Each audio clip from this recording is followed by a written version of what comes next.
They got married and vanished in 1985 to 12 years later. A satellite photo shows this. This happened near a small town you've probably never heard of, Raventon, tucked away in the rolling hills of northern Pennsylvania, just a few miles from the New York border. Back in the 1980s, Raventon wasn't much more than a post office, a gas station, and a row of 3 old brick buildings that housed a diner, a barber shop, and a hardware store that always seemed to be out of what you needed.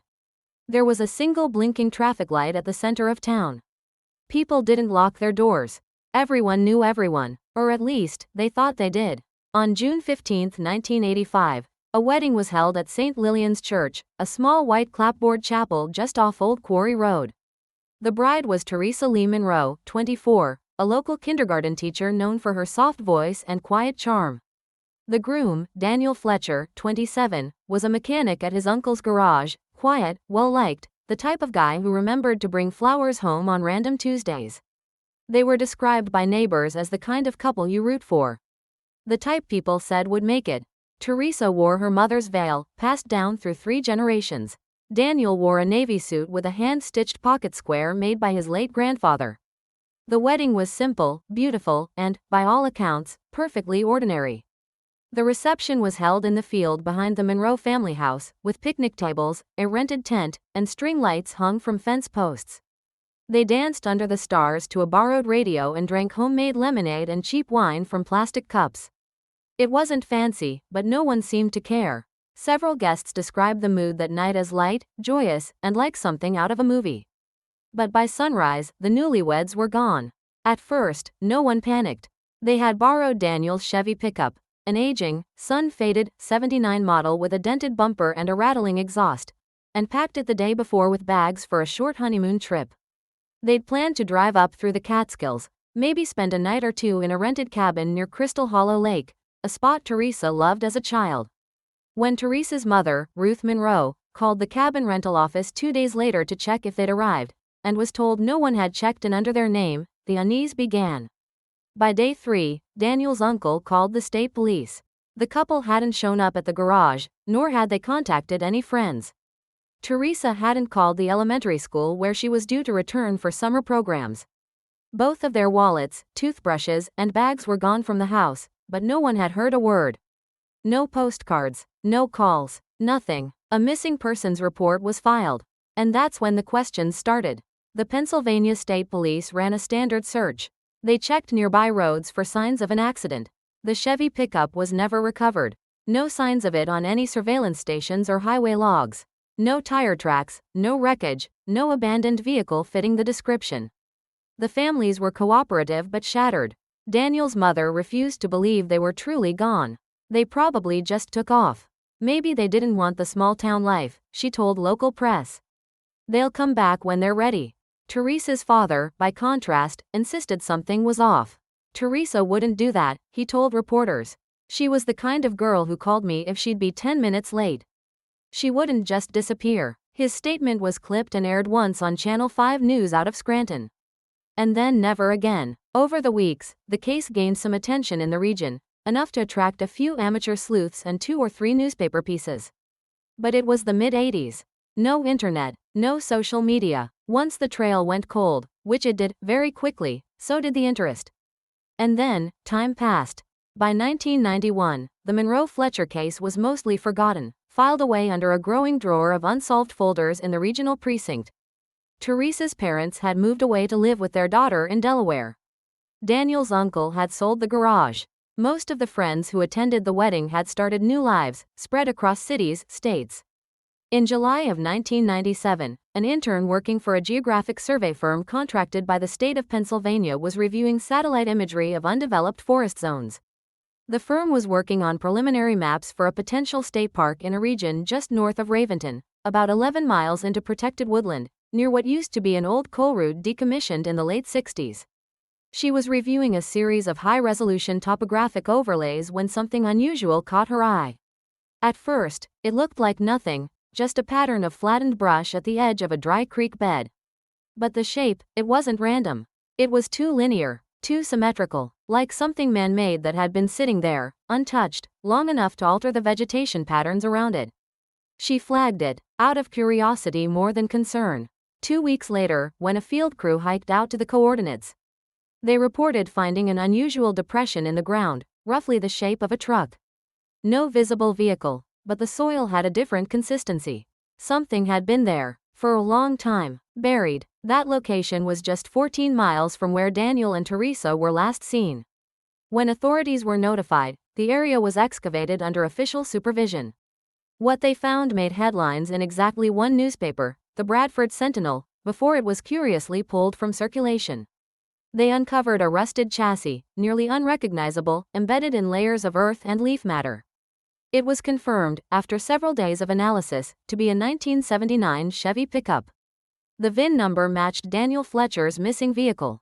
Inside, there were no bodies, no bones, no remains, no wallets, not even the personal items they were said to have packed. But they did find something. Something small, tucked inside the glove compartment. A strip of undeveloped film, partially damaged by time and moisture. It had been folded in wax paper and sealed with 2 layers of masking tape. Only 2 frames could be salvaged. One of them showed the newlyweds, Daniel and Teresa, smiling, standing in front of the chapel steps, moments after their ceremony. The other frame showed the same scene, same background, but the expressions had changed. Teresa looked over her shoulder, mid-motion, her mouth slightly open. Daniel had his hand raised, almost protectively. And in the background, at the edge of the tree line, barely visible, stood a third figure. Too distant to identify, but their presence was unmistakable. The film strip, once developed, was immediately turned over to the authorities. But what happened next is still disputed.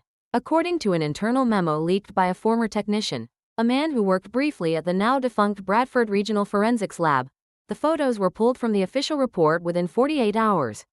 He claimed they were flagged by an out-of-town investigator from Harrisburg who showed up without announcement, took copies of the negatives, and instructed the local staff to leave the rest to him. The incident was never formally acknowledged. By the time the parents of Teresa and Daniel were informed that the truck had been found, the narrative had already changed.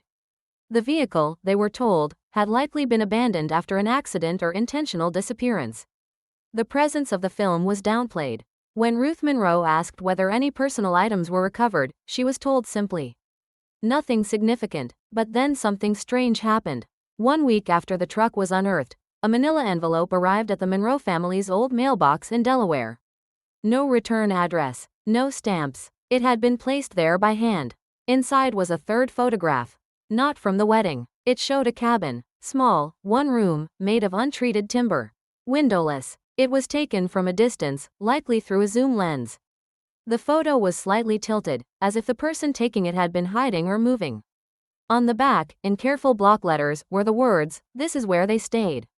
Before the woods. No fingerprints were recovered. The local police took the photo, opened an inquiry, which was closed less than a month later pending further information. No cabin matching the one in the photo was found in the Catskill Reservation records. But one forest ranger, anonymous in his statement, said the structure resembled one of the emergency way stations we decommissioned back in the 70s. Could be someone reused the plans. He didn't elaborate further. In the months that followed, 2 more items would surface. One was a set of audio tapes mailed to the regional station in Scranton. They arrived in an unmarked shoebox with a handwritten note, "Play only the second one." There were 4 cassettes in total. The first was blank. The second, the one specified, was badly degraded, but contained 14 minutes of sound. The recording began with wind. Long, steady wind. Then, faint movement, shuffling. A voice, female, uncertain, whispering something unintelligible. Then clearer. "Still out there. We can't stay." He said not to go past the water. A loud knock. Silence. Then static. Audio experts attempted analysis but couldn't verify the speaker's identity. Teresa's sister listened to it and believed it sounded like her. But the tape was so damaged, no official conclusion was reached. The remaining 2 cassettes were filled with silence and unintelligible distortions. Eventually, the tapes were shelved. The second item was a ring, found by a surveyor clearing underbrush near the edge of the dig site 3 months after the truck was uncovered. It was a thin gold band, engraved with the initials DF, June 15, 1985. Daniel's wedding ring, but it wasn't worn. It had been placed inside a rusted metal lunchbox, along with a folded napkin, a child's plastic spoon, and an old library card from the Raventon Municipal Library. The name on the card? Teresa Monroe. The librarian at the time had long since retired. But when tracked down, she remembered something odd. Teresa had taken out exactly one book the week before the wedding, a rare checkout for her. It was called Northeastern Ghost Routes, Forgotten Trails and Legends of the Appalachians. She never returned it. At this point, the case was referred, unofficially, to a retired investigator named Alton Merrick, known in the region for handling a string of unusual disappearances between 1973 and 1982. Merrick had a reputation: thorough, skeptical, and painfully methodical. He agreed to take a look at the files, and within weeks was making connections that others had missed. He noticed something strange. Another couple had disappeared under eerily similar circumstances in 1962, also in northern Pennsylvania, also shortly after a wedding. That case, long forgotten, involved Rebecca and Howard Kerrigan, who were last seen leaving a roadside diner on Route 119. Their car was never found, but a fisherman claimed he saw a man and woman walking into the woods hand in hand, barefoot, just before dawn. Their description roughly matched the Kerrigans'. That fisherman died in 1975 in what was ruled an accidental fall from a deer blind. Merrick dug deeper. There had been a total of 5 disappearances involving couples between 1948 and 1987 in a triangular region spanning Raventon, Keegan Ridge, and the west bank of Lake Glenora, all within a 30-mile radius. The earliest cases were chalked up to runaway lovers, tragic accidents, or unsolved crimes. No one had connected them. Until Merrick did. But just as he began to gather files, interviews, and local maps, he abruptly stopped returning calls. His notes were never submitted. When a colleague went to check on him, they found his apartment empty. Merrick was never officially declared missing, because no one could agree when he'd actually vanished. According to the building manager, "I saw him on a Thursday. Could have been July, or maybe early August. He always wore the same damn coat, so I can't say for sure." The local deli owner swore she saw him the week after that. His sister insisted she spoke to him on the phone in September. But his car was found abandoned in a long-term parking lot outside Elmira Corning Regional Airport, 200 miles away. There were no flight records. The last known item linked to the case was delivered on October 12, 1998, to the personal mailbox of archivist Mara Hill, a part-time staff member at the Raventon Historical Society. It was a photocopy of a journal page. No name, just a date, June 17, 1985, 2 days after Daniel and Teresa's wedding. The handwriting was shaky, uneven. The entry read, "There are lights where the trees thin. Not stars, not fire. They come and go. He said we shouldn't follow. But she already did, and now she won't speak. I think they see us. I think they wait." That's all it said. Mara turned the paper over, blank. No origin, no envelope. She brought it to the police. The officer who handled it was later quoted, off the record, as saying, "That paper didn't come from any copier I've seen. Texture was wrong. Toner was off. It smelled like soil." The document was lost in a filing cabinet during a later office relocation. To this day, no further trace of Daniel Fletcher or Teresa Monroe has been officially found. In 2002, nearly 5 years after the last known clue, the Raventon Historical Society quietly published a privately funded booklet titled Unsolved Raventon: 100 Years of Small-Town Mysteries. It was distributed in limited print to local libraries and interested donors, but barely made a ripple. Buried on page 47 was a one-page summary of the Monroe-Fletcher case.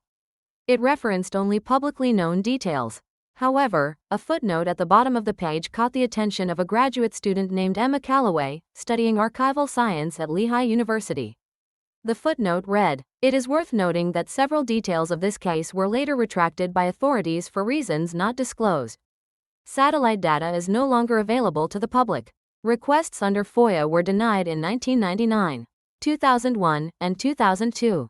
Emma was intrigued. She requested the booklet for a research project on suppressed regional case files. What began as an academic exercise turned into something deeper. She drove to Raventon on a cool October morning in 2003, hoping to speak to anyone who remembered the case firsthand. Most didn't. A few dismissed it outright. But a former county records clerk, who only identified himself as Alan, offered her coffee at the gas station and whispered. They came back once. People forget that part. Emma paused. What do you mean? He glanced toward the woods behind the station. Winter of '86. Couple hikers claimed they saw a man and woman walking barefoot across the iced creek bed north of St. Lilians.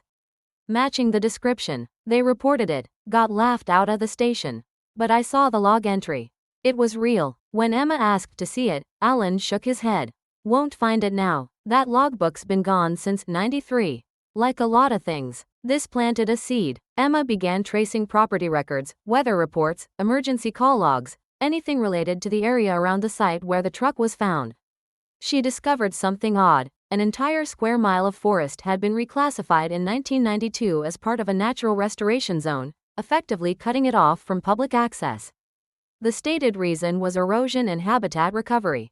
But drone surveys from 1996 and 1997, now archived in university databases, showed no erosion.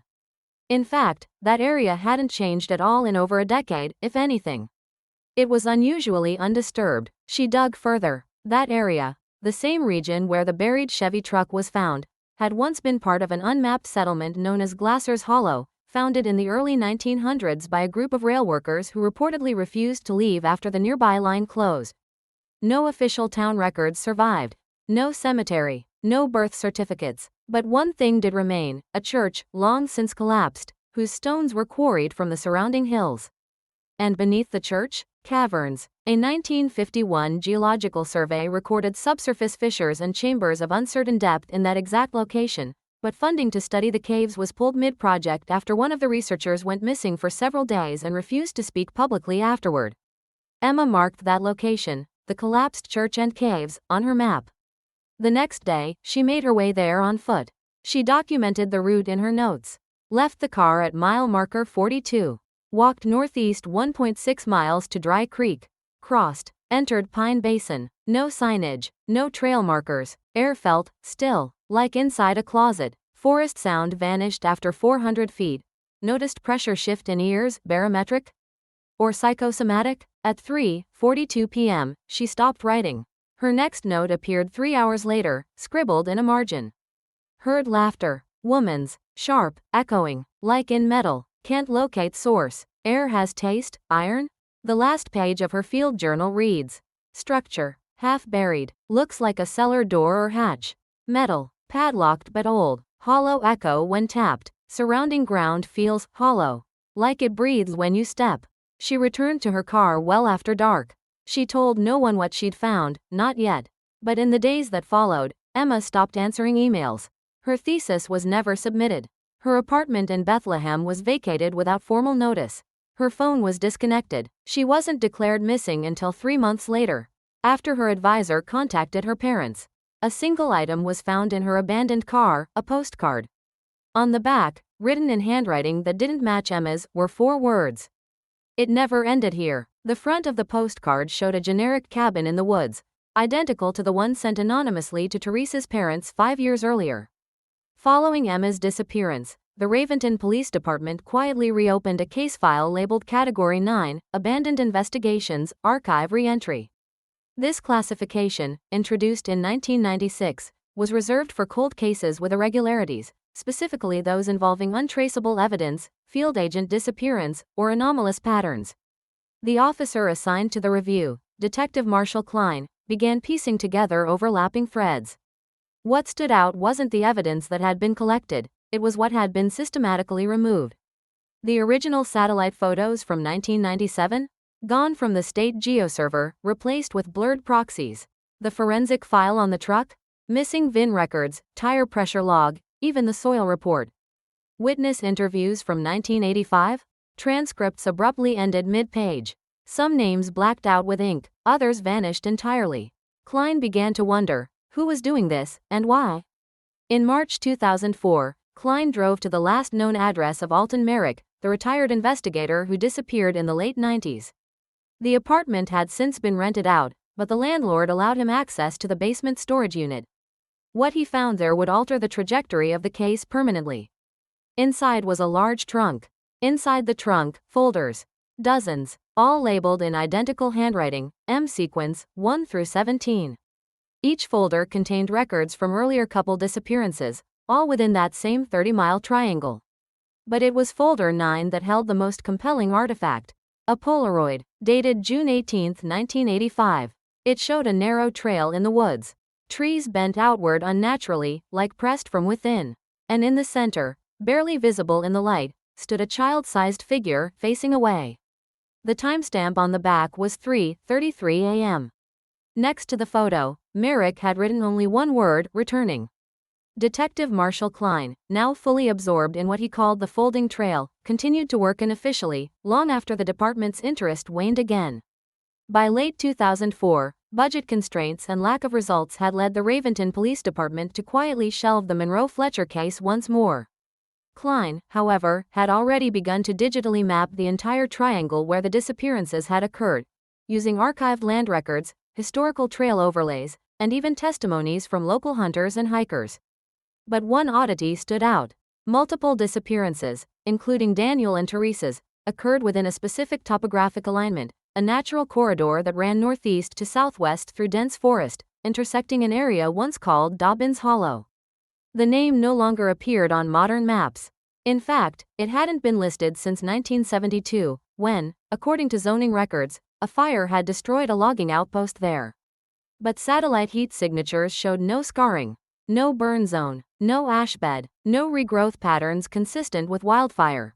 It was like the fire, and the town, had never been there. Klein found one person who remembered Dobbins Hollow, Clara Jean Wickham, 87, now living in a nursing home in Elmira. When asked about the place, she grew pale. Her voice trembled. Used to be a trail that split in two near there. One end led to the old quarry. The other, I don't know. We called it the Vanishing Fork. My uncle went down that way once. Just once. Came back different. Wouldn't talk for 3 weeks. Then one night, he took all the radios in the house, smashed them, and walked into the lake. Klein asked if she remembered the Monroe wedding. Clara nodded slowly. I remember her dress. Cream satin. It was raining that day, light, like mist. You ever seen rain that falls but doesn't wet the ground? Klein asked what she meant. I saw them again, a week later, in town, except they weren't real. Just standing, still as statues, not blinking, and when I looked back, they were gone. And my watch was 2 hours behind. In early 2005, Klein attempted to overlay the Merrick folders against older disappearances and found something even more unsettling.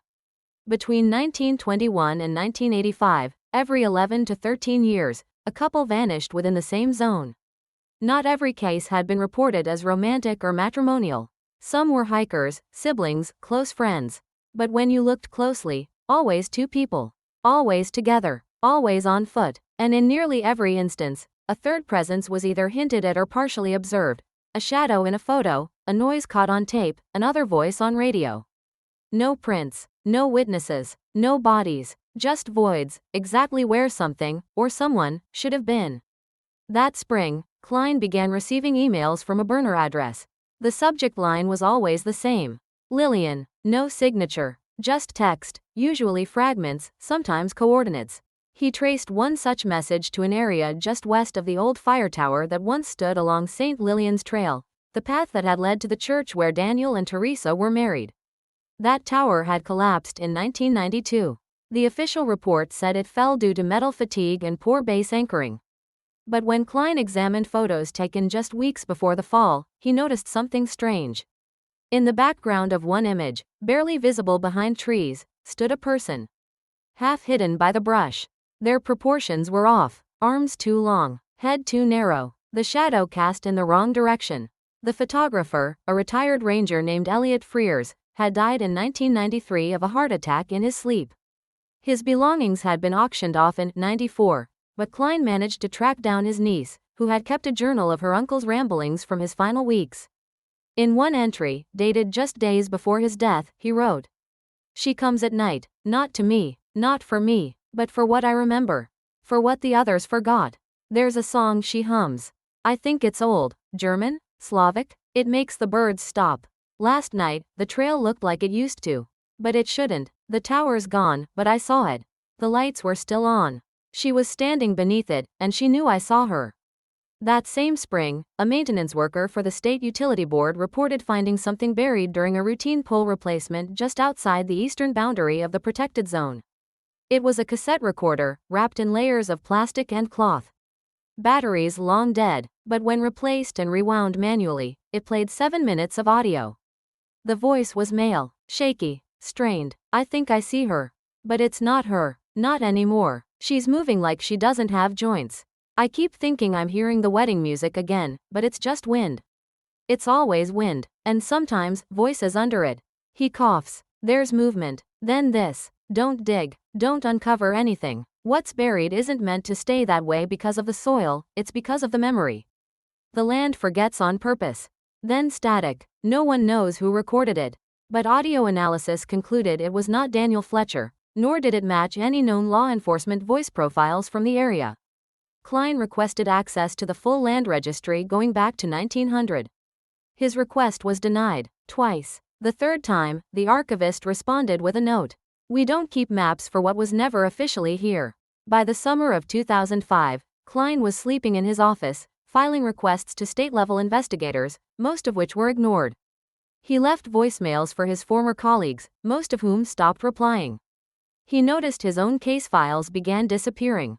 First digital, then physical. He installed a trail cam in his apartment hallway. The camera shut off 3 nights in a row, precisely at 3:33 a.m. No visible footage was recovered, but the audio feed remained active. Each time, at 3:33 a.m., it captured the same thing. Footsteps, light, slow, deliberate, always stopping outside his door. No knock, just silence, followed by a soft, female voice, whispering one phrase. I still have the veil. By fall of that year, Klein disappeared. His last confirmed activity was a library checkout, the same book Teresa Monroe once borrowed in 1985, Northeastern Ghost Routes, Forgotten Trails and Legends of the Appalachians. Inside the copy Klein borrowed, library staff later found a loose photograph. Not part of the original volume. It was a black and white photo of St. Lillian's Church, pre-1985. There were no people in it. Except one. In the top right window of the steeple, a pale face watched from behind the glass. Enlarged, it was unclear if it was male or female, but the expression was unmistakable.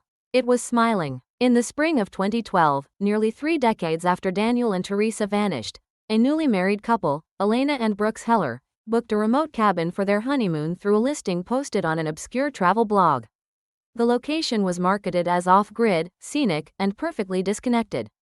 Coordinates were vague. The only direction provided was past Raventon, follow Old Quarry Road until the gravel disappears. They left no detailed itinerary. Just told Elena's sister they were heading north for some solitude. They were supposed to return in 5 days. They never did. 3 weeks later, hikers near the old fire trail, the same zone where Emma Calloway disappeared years before, found a set of tire tracks leading into the brush.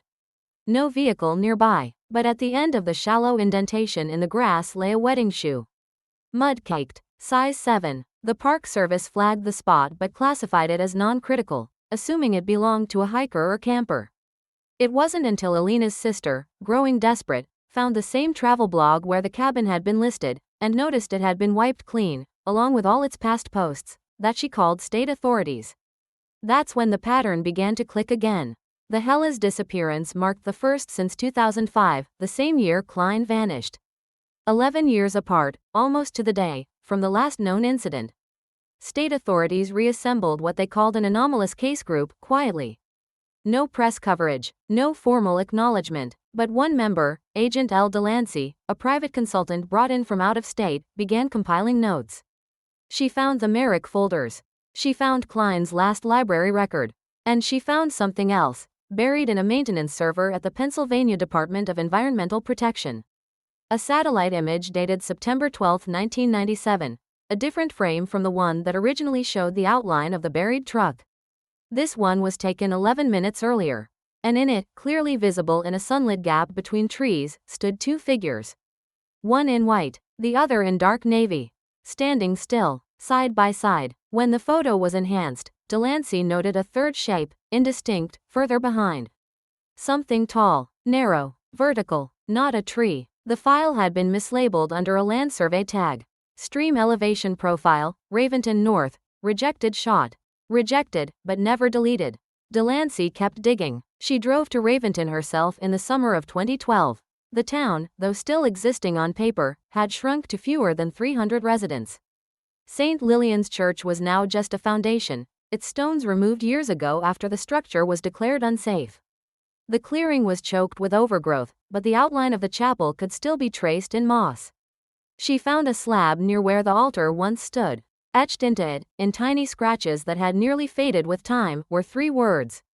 She walks back. Delancey documented everything: notes, audio recordings, a log of strange inconsistencies she encountered while walking the perimeter, her compass needle twitching erratically, GPS lagging behind actual movement, shadows that didn't align with the light. She recorded something else, too. At exactly 3:33 p.m., while standing at the northern edge of the foundation, her recorder picked up a whisper that was not her own voice. It lasted 4.2 seconds. Audio analysts later processed and cleaned it. The words were, "Still married, still walking." Delancey left Raventon the next morning. And then she, too, stopped responding to emails. Her phone number was disconnected. 3 weeks later, her research materials were returned to her agency, by mail, in a sealed cardboard box with no sender. Inside, everything was present. Labeled, catalogued, except for one item, the photo. The September 12 satellite frame. In its place was a handwritten note in red ink. "The forest takes back what isn't left alone." Parallel to this, in October 2012, an online forum for amateur satellite analysts noticed an oddity. A small group of users, exchanging scans of historical terrain data, began comparing notes about signal anomalies and sensor drift in a specific grid square covering the Raventon region. It was described as a sensor ghost, a looped burst of data that kept resetting every few months. One user, under the handle at mframe33, posted this: "Every time I run the thermal overlays, I get the same burst of heat, same shape, same coordinates, as a truck engine idling. But there's no vehicle in any optical data. I keep seeing something else too. Just a standing figure. Cold, human height, but no core temp." That thread was deleted a week later. The user account disappeared, but another user saved the logs. And those coordinates? They matched exactly where Daniel and Teresa's truck had been unearthed in 1997. In 2015, a retired audio engineer named Gary Matheson uploaded a 40-minute video essay titled The Monroe Fletcher Recording, Decoding the Second Cassette. It was uploaded to a niche conspiracy history channel and mostly dismissed. But 18 minutes into the video, he played an infra-low frequency spectrogram of the audio found in the second cassette, the one mailed in the 90s. When enhanced, it revealed a layer of sound below the human vocal range. Not random noise, a rhythm, a wedding march, slowed to 1/16th speed, barely audible under wind, static, and shifting interference. Gary ended the video by stating, "This wasn't just a field recording. Someone embedded something. I don't think it was accidental. I think the tape was a carrier.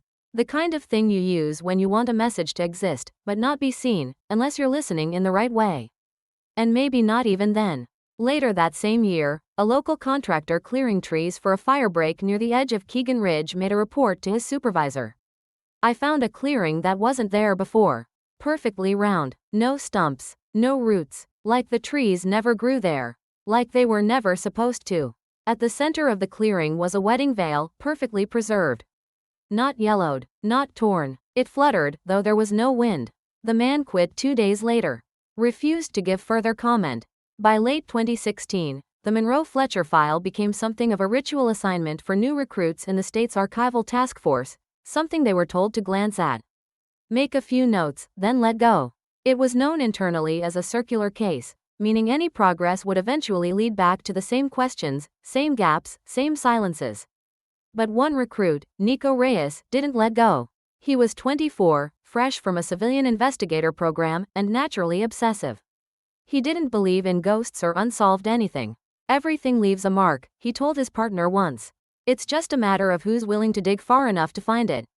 He started by rereading the 1985 police reports, then the excavation logs from 1997, then the internal memos from 2004 and 2012. He noticed a detail no one had followed up on. The wedding photographer. Her name was Greta Hemsley, age 67 at the time of the wedding. She'd been the Monroe family's neighbor and friend, a part-time photographer known for using medium-format film. According to records, she'd shot a full roll of portraits on the day of the wedding. Only 2 frames were recovered, the ones found in the glove box. No one had followed up to ask what happened to the rest. Greta had died in 1989. But Nico tracked down her niece, Madeline, now living in Elmhurst, who had inherited a box of her things. Among them, old negatives, envelopes, and undeveloped rolls. One roll was marked in faded ink. June 15th, Donnie. It was blurry, motion smudged, but behind the truck, in the tree line, something was moving. It looked like fabric, floating. Not a person, not exactly, more like the impression of someone. There were no feet visible, no face, just shape, like a dress, suspended in a fall that never landed. The edges of the frame had strange white warping, as if overexposed from the inside. Nico submitted the photo to imaging specialists. The report returned with a strange note. Possible internal light source within lens chamber. Unexplained, not consistent with camera model used. That same week, Nico began to experience audio hallucinations. He described hearing soft piano when no music played, waking at exactly 3:33 a.m. each night. A faint knock, then silence, then static in his ears. He stopped responding to emails on a Friday. By Monday, his desk was cleared. No formal resignation, no forwarding address. All that remained was a single Polaroid tucked under his keyboard. It showed a clearing, and at the edge of it, a figure in a wedding dress. No face, just white. In early 2017, an anonymous letter was mailed to the Historical Society in Raventon. It was postmarked from Vermont, with no return name. Inside was a typewritten page. The ink faint, the language careful. I was there. I didn't mean to be. I got lost in 1985, driving back from a friend's cabin. Took the wrong turn. I saw them walking, hand in hand. Not fast, not slow, like they didn't know they were walking at all. The woman was barefoot. The man had one sleeve torn. They passed me, didn't speak, didn't look, but I felt something, like pressure behind my teeth, like memory trying to leave the body. I turned my car around. It was 2:43 a.m. I drove 30 miles before I looked in the mirror. They were standing in the road behind me. No name, no signature. The Historical Society filed it under Community Folklore. That same year, a school group from Westfield, 12 children, 2 chaperones, took a spring hike into the Lower Raventon Preserve. Now partially reopened as part of a new state forest initiative. The hike lasted 5 hours. Weather was calm. Visibility was good. When the group returned to the buses, a 13-year-old girl named Aria Lennox was found standing at the edge of the tree line, staring into the forest. When asked what she was doing, she said, "There's a woman singing. She said she remembers me." When pressed, Aria insisted she'd never seen the woman before. But when shown the photo of Teresa Monroe, taken from her wedding, she simply said, "That's her, but older, like she's been walking a long time." She drew a picture later that evening, a white path, cutting through a forest. 2 people walking away, and a third figure behind them, much taller, drawn without a face. She never went back to the woods. In 2019, the state finalized plans to fully integrate the Raventon region into the Appalachian Recovery Corridor, effectively erasing any trace of its town borders. The last remaining Monroe family home was condemned. The property absorbed into federal zoning. But a final record surfaced just before it did. In the attic of that house, workers found a sealed letter, addressed in Teresa's handwriting. It was never mailed. Inside, we went because we were drawn. Not by voice, not by place, by the hole they left for us. We thought it was our choice. It wasn't. We are still married. We are still walking. In April 2021, an independent journalist named Lyle Granger began producing a podcast titled Forgotten Lines. The premise was simple: small-town mysteries, abandoned cases, and stories lost in filing cabinets and basements. Episode 4 was titled, "The Couple That Kept Walking, Monroe and Fletcher, 36 Years Later." The episode opened with archival tape from the original wedding reception, faint audio, glasses clinking, laughter, the soft scratch of a record spinning a slow waltz. Then came Lyle's narration. They got married, they disappeared, and then, little by little, they kept coming back, but never all the way. It's like a needle skipping on a record, repeating the same faint note in different rooms, different years. You hear it, but no one else does. That's what this case is. It's not a mystery, it's a loop. The episode went viral, briefly. Not because of the story itself, but because 2 separate listeners reported recognizing the voices in the background of the wedding tape. One woman from Albany swore she heard her uncle's laugh, a man who had vanished while hiking the Keegan Ridge Trail in 1972. A man from Roanoke insisted that the sound of a woman humming at the end of the tape matched his mother's lullaby. She had disappeared with his father in 1991. Multiple audio experts analyzed the clip. They found layered frequencies, inconsistent with the recording equipment of 1985. Some sounds, they said, weren't on the tape at all, they were imprinted. Not captured. An audio ghost, of sorts. But not paranormal. Just residual information, like heat left on a stovetop long after it's turned off. Lyle's next episode was delayed. Then cancelled. Then deleted entirely. His channel was scrubbed. His emails bounced. His final tweet, posted 2 days before he vanished, read, "I saw the veil. It was still clean. It shouldn't be." That fall, a group of students from East Stroudsburg University, working on a cartography project, stumbled across a series of pre-1970 Forest Service maps. These were housed in a basement storage room mislabeled as Fire Risk Archives. On one of the maps, dated 1964, a name appeared that hadn't been seen in over 50 years. Glassers Hollow. The students marked it, out of curiosity. Cross-referenced it with satellite overlays. They found the coordinates to match a now overgrown stretch northwest of the original church site, a location that had consistently shown thermal voids and signal interference in every scan dating back to 1997. When they went to present their findings, the university blocked the presentation from going public. No official reason was given. But one of the students, anonymously, online, posted this. "We walked into the zone. Phones died at the same second. Watches froze at 3:33. The ground wasn't soft. It wasn't hard. It didn't feel like ground. We left a flag at the center. Came back an hour later, it was folded, placed at the base of a tree, with a spoon tucked inside. A child's spoon." Around the same time, a weather satellite technician monitoring patterns over eastern Pennsylvania noticed an unusual anomaly. At 3:33 a.m., over 3 consecutive nights, a tiny pocket of static interference bloomed and vanished in the exact same spot. Always at the same second. Always the same shape, an oval, warm at the edges, cool in the center. He joked to his coworker, "It looks like someone turned on a microwave, in the middle of the woods." They pulled the coordinates. It was the exact clearing where the veil had been found in 2015. The technician logged the occurrence. The file was closed as instrument drift. The satellite was decommissioned 1 week later. In 2022, a young woman named Bridget Palmer, a distant cousin of Daniel Fletcher through his father's side, reached out to a podcast host on a Reddit AMA. She said she had found something. Not a tape, not a photo, a journal. It had been tucked behind a false wall in her grandfather's old hunting cabin, just outside Raventon. The journal had no name, no dates. But she believed it belonged to Teresa Monroe. She published excerpts online before the page was removed. One of them read, "It doesn't feel like we're lost. It feels like the rest of the world moved on without us. We don't sleep like we used to. We hear walking above, not footsteps. Just the sound of someone changing their mind. Daniel doesn't ask anymore. He just listens. I think the trees know him now." Another entry. "I saw my mother last night. She was standing in the kitchen. She hadn't aged. She smiled and said, 'You've grown into the dress.' But I wasn't wearing it." Bridget said the journal was incomplete, pages torn. Ink faded, but near the end was a loose photograph. It showed a pair of shoes in the dirt. Women's, wedding shoes. Next to them, a metal spoon, stained with red clay.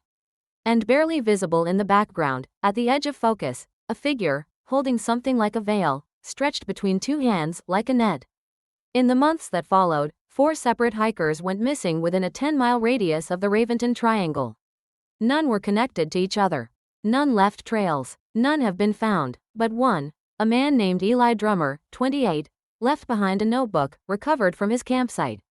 Inside were only 2 full sentences. They never disappeared. They kept walking. The ceremony didn't end. And then, beneath that, in shakier writing, "I heard her humming again." It was the song from the tape. In early 2023, a retired archivist named Francis Woke, who had once assisted in the Emma Calloway investigation back in 2003, gave a closed-door interview to a small group of investigative journalists. He was dying of lung cancer, had nothing to lose, and decided to get something off his chest. He revealed that Emma had, in her final days before vanishing, mailed him a sealed envelope marked "Only if the loop continues." Francis never opened it, but with his death near, he passed it to journalist Naomi Hart, who had been researching the Raventon case for 5 years. The envelope contained 3 items: a small map, hand-drawn, showing a trail through Glasser's Hollow, ending in a shape that resembled a spiral.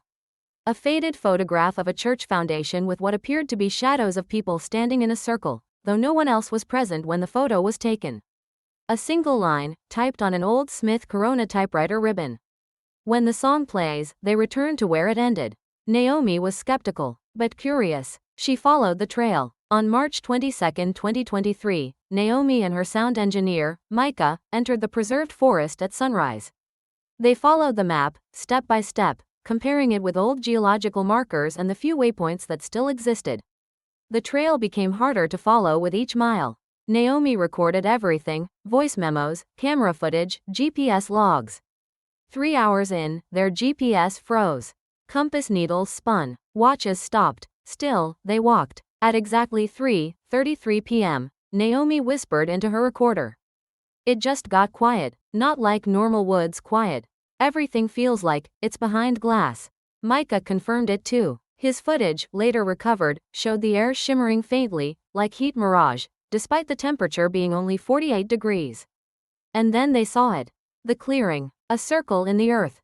No stumps, no brush, no insects. At the center stood a lone wooden structure, barely intact, beams falling inward, the roof long gone. And at the far end of the clearing, a veil, caught on the broken limb of a sapling, unmoving. Naomi approached. As she neared the structure, she began to hear it, music. Faint, garbled, but unmistakably a version of "Here Comes the Bride," slowed, distorted, like it was being played from deep underground. Mika's camera caught it. The audio was crystal clear. She said aloud, "It's the same song from the 1990s cassette." And then, the humming began. Back in town, a park ranger named Glenn Holloway, checking fire lines near Keegan Ridge, spotted 2 figures walking along a closed trail, hand in hand. He radioed it in. When approached, the figures stopped. He described the woman as barefoot, hair braided, holding what looked like a bundle of white fabric. The man had one sleeve torn and a small flower pinned to his chest. When Glenn tried to speak to them, they didn't respond. They turned, stepped into the trees, and vanished. Only one thing was found where they had stood: a Polaroid photo, warm to the touch. It showed a younger version of Glenn himself, standing in the clearing, confused, a photo he swore had never been taken. 2 days later, Naomi and Micah failed to return. Search teams found their campsite intact, equipment undisturbed. But the camera footage, retrieved from a cloud sync, showed something disturbing. In the final clip, Naomi was standing at the center of the clearing, speaking calmly into the microphone. Suddenly, she went quiet, her eyes fixed on something behind the lens. Then she whispered, "They're not gone. They're waiting. The ceremony is the loop." She reached into her coat, pulled out the same photograph found in the envelope, the one showing shadows in a circle, and held it toward the camera. Then the feed cut to static. No bodies were found, only the veil remained, folded, placed inside a wooden box at the edge of the woods. The box had no markings, except for one, scratched into the lid. DF. It's said to be where sound repeats and memories fail. Where time flexes, but only around couples. A former surveyor who worked perimeter control described it like this: "You don't feel lost. You feel like you're going somewhere specific, that you just forgot where, or who told you." And then it gets warm, even in the snow. He no longer works for the state. In 2024, a final report was issued internally, not to the public, outlining 11 cases of couples going missing in the broader region over the past century. Each of them linked by absence of violence or struggle, sudden loss of contact, usually within 1-2 days after a wedding, anniversary, or private celebration. At least one artifact found afterward containing references to walking, ceremony, or music. The document's closing paragraph reads, "These events cannot be attributed to natural causes, topographic hazards, nor known criminal patterns. The consistency of thematic artifacts, timestamps, and linguistic repetition suggest a phenomenon outside of conventional criminology. No further field investigation is recommended." The final line, in bold: "Containment through silence is the only viable mitigation." In the present day, the story of Daniel Fletcher and Teresa Monroe is rarely mentioned. The town of Raventon is now little more than a junction on old maps. But every year on June 15th, some locals swear they hear music, faint, like wind across wires, coming from the forest's edge. Others say they've seen a woman in white walking along the edge of the trees, veil trailing behind her, not touching the ground. Still others hear a voice, quiet, firm, speaking 3 words. We're still walking. And somewhere, deep under the roots and shale and moss of a forgotten hollow, a ceremony continues. No guests, no ending, just the slow, soundless procession of 2 people who never stopped moving forward, not lost, not taken, not dead. Just walking.